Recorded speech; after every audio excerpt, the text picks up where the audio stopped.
नमस्कार दोस्तों, आप लोग कैसे हैं? थोड़ा बताइएगा। आज बहुत प्यारा वीडियो लेके आप लोग के पास आए हुए हैं। मेरा ब्लैक डायमंड पिजन्स का बारे में कुछ बोलना है और इसका बारे में क्या बताऊं। ये तो जितना दिन जा रहा लग रहा है और भी निखार के आ रहा है। तो आने वाला दिन में भी ये बहुत अच्छा परफॉर्मेंस कर रहा और भी करेगा। तो एक भाई को हम दिए हैं, पीकू मंडल को हम कबूतर दिए हैं, वो भी कुछ बोलेंगे, उसको सुनिए। क्या उसको 5 साल पहले हम दिए थे कबूतर और ऐसे भी दिए थे। कंपटीशन से उड़ान के बाद जब आए तो उससे भी हम उसको कबूतर दिए थे। तो वो तो बहुत खुश है और वो भी अच्छा उड़ा रहा नाइट में भी। तो हम लोग को बहुत अच्छा लग रहा है जो मेरा कबूतर लेके कबूतर उड़ा के इतना अच्छा परफॉर्मेंस कर रहा है। तो इसलिए मेरे लिए बहुत बड़ी बात है। और भी बहुत भाई को दिए हैं, वो भी बहुत खुश है। तो उससे सुनिए, बहुत अच्छा लगेगा। Thank you. Good morning Somnath दा।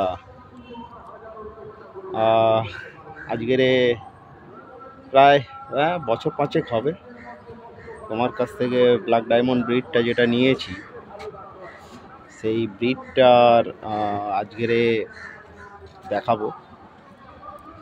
পায়রাটা প্রায় বছর 5 হয়ে গেছে, কতটা যত্নে রেখেছি আর তাদের জেনারেশান ছেড়েছি। পায়রা অনেক উপরে আছে, লম্বা লম্বা যাচ্ছে। অবশ্যই আপডেটটা দিয়ে দেবো তাদের বাচ্চাগুলো।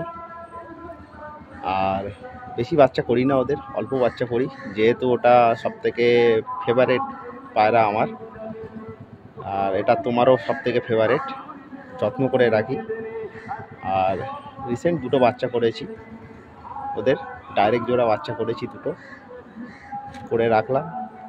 আর তোমার ওই ব্ল্যাক ডায়মন্ডের যে বাচ্চা আমি কয়েকজনকে দিয়েছি, তারা কিন্তু পায়রা মারাত্মক ওড়াচ্ছে।